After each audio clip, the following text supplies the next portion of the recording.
Demak, ikkalamiz ham gapimiz to'g'ri ekan aslida.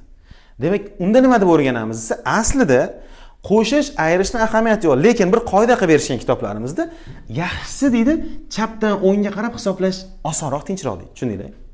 E'tiborda gapim. Vaziyatga qarab xohlasang ayir. Masalan, menga qolsa-chi, qo'shgandan ko'ra birinchi ayirib olish osonroq. 10lik javob chiqadi. Chiroyli bo'lib, Sardor. Qarang, 15 dan 5 taram 10 chiqadi. Va uni qo'shish oson 28 ga. To'g'rimi? E'tiborda hammaga. Demak, ertaga sizlarga savol bersam, birinchi qo'shamizmi, ayiramizmi desa, aslida vaziyatga qarab ishlab ketaveramiz desanglar bo'ldi menga. Tushundinglar? E'tibordimi? Bo'ldi. Qoidasi nima o'zi o'tsam, chapdan o'ngga qarab hisoblash. Tushuntiroqmi? Yaxshi. Demak, qo'shish yetib bordi menimcha. Endi matematikada qovus degan tushuncha bor, qavus deymiz, qavuslar. Qavuslarda birinchi amal, ya'ni unga chapdan o'ngga qaramas ekan, birinchi qavusni bajarish kerak har doim. Masalan, deylik, qaranglar. 28 qo'shilgan 18 minus 3 misol uchun. Mana shu misol berilyapti. Hozirgi vaziyatda birinchi qo'shib yora olmas ekanmiz, birinchi nima qilar ekanmiz? Qovus ichini ishlaymiz. Necha bo'ladi javob? Mana birinchi misolga teginmasalik ko'rinishga uni ko'chiramiz 28. Keyin qo'shish belgisi turibdi. Ayiramiz. 15. Necha bo'ladi jami? 43 degan natija chiqadi. Tushunarli? Endi bu narsalar oddiy hisob kitoblar. Katta sonlarni birinchi o'rinda sizlar avval qo'shish, ayirishni yaxshilab o'rganamiz. Qovuslarni hammasini gaplashamiz. Undan keyin ko'paytirish bo'lishga o'tamiz, tushundinglar? Va undan keyin oxirgi etapda ham ko'paytirish, ham qo'shish, ham bitta qator qilib beramiz, tushunarli? Umumiy jarayon qilib beramiz. Birinchi qo'shish ayirishdan boshladik. Qaranglar. Ustun shaklda qo'shish qoidalari bor. Xona birliklari degan tushunchalar, uni aytmayman, maydalashmaymiz. Qoida quyidagicha, qaranglar. Masalan, 7813 qo'shilgan 1229 masalan. Shu misol berilgan. Shuni qo'sh deyapti. Xonalarni sanaymiz. 1 2 3 4 ta raqam, bunda ham 4 ta raqam. Juda yaxshi bu narsa. Ya'ni birinchi 7813 ni yoza olamiz. Katta daftar o'zi bitta-bitta qilib yozishingiz kerak. Qo'shamiz. Bunga mos ketma-ket ko'chiriladi. 1229. Ustun shaklda qo'shishda doim o'ng tarafdan harakatni boshlaymiz, tushunarli? Qarang. 3 ga 9 ni qo'shamiz. Necha bo'ladi? 12. 12 deb yozib olmas ekan, tushundinglar? Nechisini yozar ekanmiz? Har doim 12 ning o'ng tarafidagi ikkisini yozib, birini olib tashlaymiz. O'sha bir mana bu yoqqa olib qo'yiladi, dilda olib qo'yiladi. Ha, dilda saqlaymiz deymiz-ku, xuddi shu narsa. 1 ga 2 ni qo'shamiz. 3, mana bu dildagi bilan jami 4. Endi dilda son qoldimi? Yo'q, tushundinglar? Shuni hisobini olinglar. 8 2 ni qo'shamiz. 10. 10 ni yozish noto'g'ri. O'ng tarafda nima bor? 10 ni. 0. 1 qanchaga ketadi? Bu yoqqa o'tadi, dilga o'tadi. 7 ga 1 ni qo'shamiz. 8. Bu bilan 9. Tasavvur qilinglar. Masalan, mana bu yoq to'g'ri turgandi masalan. 1 emas to'g'ri. Dilim ham turibdi hali joyida. 7 ga 4 ni qo'shaman. 11. Dildagi bilan 12 ni 2 ni yozib qo'ymas ekanmiz. 12 ni to'liq ko'chiramiz. Chunki boshqa amal qolmadi oldida hisob kitob tushunarli? E'tiborda. Bizda hozir nima edi bu? 1 mi deb o'yi? Necha bo'ladi shunda bu? 8.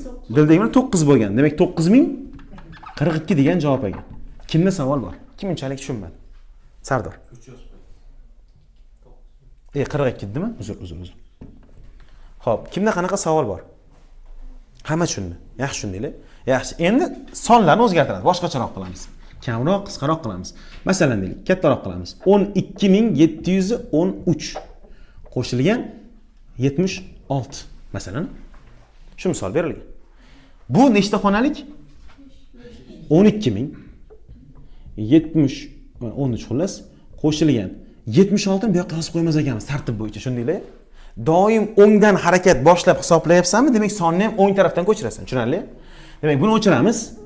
76 ikki xonali esa mana bu yoqqa 7 6 ko'rinishda keladi, tushunarli? O'rtaga ham yozib qo'ymas ekan, chekkaga ham yozib, chap o'ngdan hisoblayotganmiz, tushunarli? Ikkalasini nima qilamiz? Qo'shamiz. Qo'shish belgisi bor. 3 ga 6 ni qo'y, ustun shaklida. 9 dili qoldimi? Yo'q. 1 ga 7 8. Bunga sheriklari yo'q, ketma-ket ko'chirib ketilaveradi. Tushundinglar? Sheriklari yo'q. Javobi qaranglar, orqadan 3 ta son sanaymiz mana. 12 butun deb yurmaylar. O'qishni nuqta qo'yib qo'ydim. 12789. O'qishni bilamiz buni. Aniq-a? Bo'ldi. Demak, javobimiz 12789 ko'rinishda bo'lar ekan. Nima savol bor yana? Teng bo'lsa o'zini yozaverar ekanmiz, kamroq ko'proq bo'lsa o'ng tarafga qarab taxlab ketaverar ekanmiz kelishdiki. Yana bir misolda yozamiz. Bu birinchisi bo'la qolsin. Ikkinchisi, har qanday songa 0 ni qo'shsa nima bo'ladi? Qo'shsaga xo'jayinlar qo'shyapmiz. Ha, ko'paytiryapmiz deb o'ylang, qo'shyapmiz. Masalan, 25 ga 0 ni qo'shamiz. 0. O'zi 25, to'g'rimi? Xo'p, demak, nima bo'lar ekan? O'sha sonni o'z javobi chiqar ekan, 25 o'zi chiqar ekan. 3-qoida. Ana endi sizlar bilan ayirish amalini bajaramiz. Ayirish amali qanaqa? 785 ayrilgan, masalan, deylik 599 masalan. Shu misol qilsak bo'ladi? 3 xonali son, birinchi kattasini yozamiz. Ishonaveringlar, bugungi birinchi paragrafimizda birinchi mavzuyimiz hech qanaqa minusli javob chiqmaydi. Ha, masalan, 599 dan 785 ayirdim bugun. Faqat naturaldan ayirib, chiroyli bir natural javob chiqaradi. Tushundinglar? Minusli sonlar yo'q bizda hozir. Ataylab natural son tushunchasidan keyin butun son nima bo'ladi o'rgatmadim sizlarga. Chalg'itmaslik uchun, tushunarli? Faqat natural haqida gaplashyapmiz. 785 ayrilgan 599. Tushunarli? Diqqat qilinglar. 5 dan 9 ni ayirib bo'lmaydi, chunki biz hali o'rganmadik buni. To'g'rimi? Qarz tushunchasi bor. O'zidan oldingi sondan qarz oladi. Mana bu 8 dan qarz oladi. 8 bunga qarz bersa, qaranglar. 1 bersa necha bo'ladi? Kimdir 6 deb hisobli tushunarsan. Ha, 1 bilan 5 6 bo'lib ketadi deydi. Qaranglar. Mana bu 8 1 ni bersa-chi, 5 ni ustiga qo'shmasak, oldiga 1 bo'lib kelib qolar ekan, tushunyapsizlar? Va biz buni necha deb ko'rar ekanmiz? Tushunarli gapim. Demak, necha bo'lib qoldi bu? 15. 15 dan 9 ni ayirish kerak. 6. Hamma tushundimi? 6 ni yozdim. Bu qarz bersa 1 so'm kamaydimi o'zi cho'ntagida? Qancha qoldi? 7. 7 dan 9 ayirsa bo'ladimi? 7 turib tasavvur qilinglar. Qarz oldi. 8 bo'ldimi bu? Necha bo'ldi? 17 bo'ldi, tushundinglar-a? 17 dan 9 ketyapti. Yashaydi 8. Bunda necha qoldi? 6 kamaygan. 6 dan 5 ayirsak, kimda savol bor? Kim tushunmay qoldi unchalik?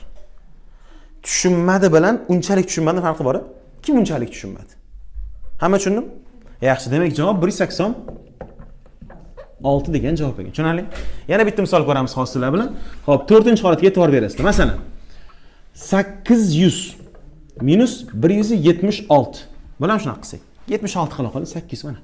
876 ni ayiramiz. O'tiramiz. Endi qaranglar. 800 ayrilgan 76 ni mana bu yoqqa yozsa bo'ladimi? Qo'shishda o'rgangan qoida ayirishda ham bor. Qayerga yozamiz? O'ng tomonga. 76 ko'rinishda bo'ladi. Qaranglar. Boyaga ish qilamiz, e'tibor beringlar. Demak, 0 dan 6 ni ayira olmayman yana. Qarz.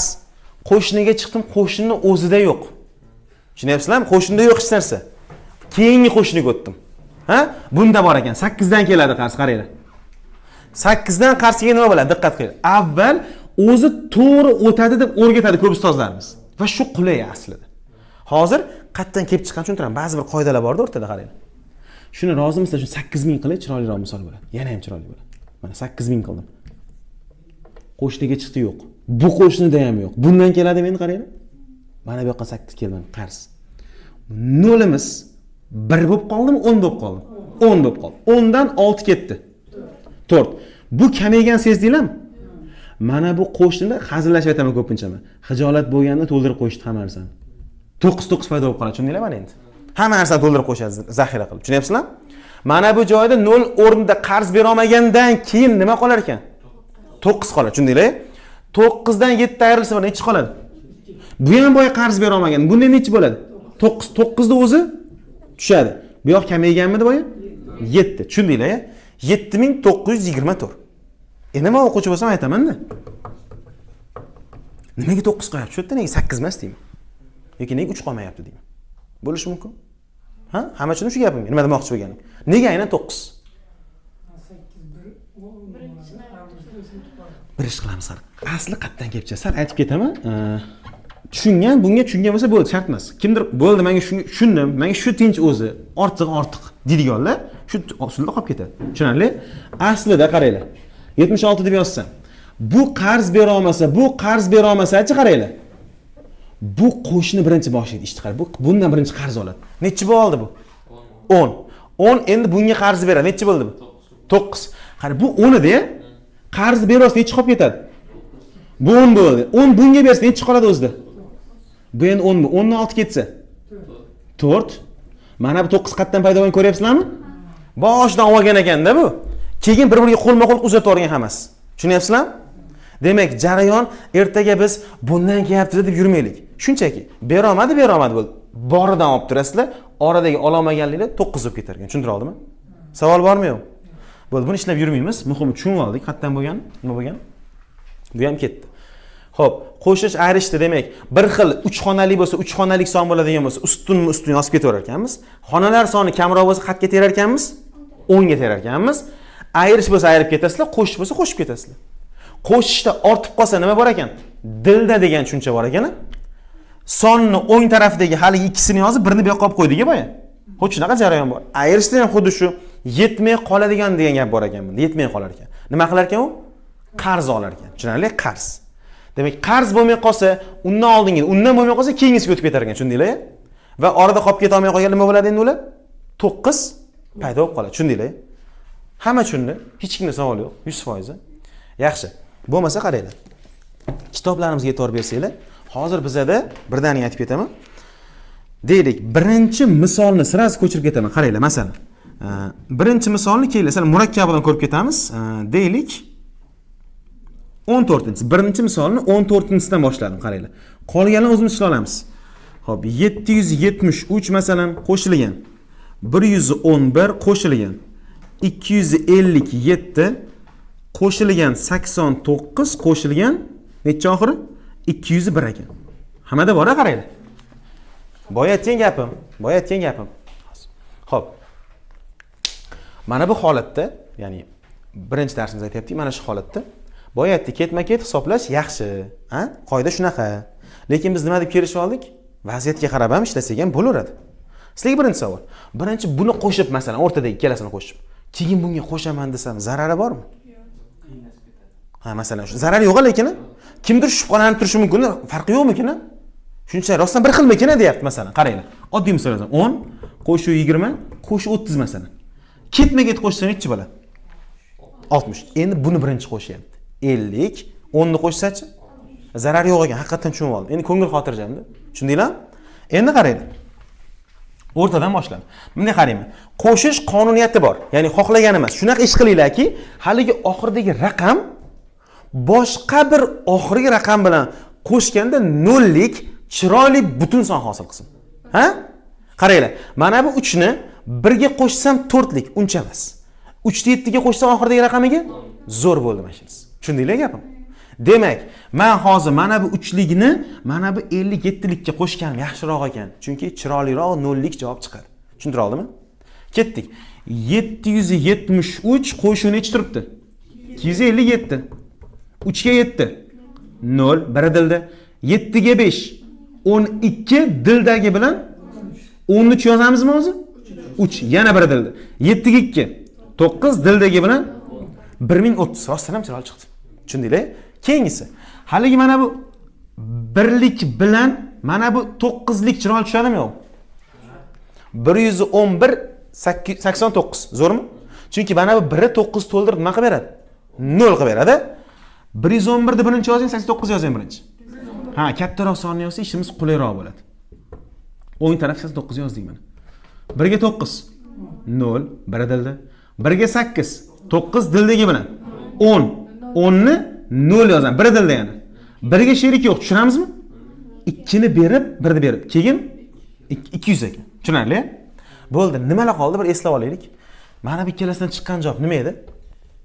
1030. Bu ikkalasi chiqqan javobchi. Ikkita son bo'ldi. Nima qolib ketdi bu qatorda? Hammasi nima qilish kerak endi? Qani bir narsa o'rgataman sizlarga. Mana bu sonni hisoblab, mana bu taraf tugadi, sezdinglar? Xohlasanglar ikkalasini qo'shib olinglar. Xohlasanglar hammasini ustidan qo'shsak bo'ladi. Uchalasini. Tushunarli? Hozircha men ikkita qilib ishlayapman hali ham. Mana bu ikkita chiqqan javoblarim bir-biriga nima qilaman? Qo'shaman. 1030 qo'shilgan 200 qo'shsak 0, qo'shsak 3, qo'shsak 2, qo'shsak 1 mi? Bu chiqqan javobga nima qoldi endi? 201 qo'shish kerak. 1230 ga qo'shamiz 201 ni. 1, 3, 4 nechi bu yog'i? Demak javob 1431 ko'rinishda bo'lgan ekan. Endi o'quvchi zo'r bilsa, yaxshi bilsa, aqli yetsa agar. Hozir bir zo'r ish qilamiz sizlar bilan. 1, 2, 3, 4, 5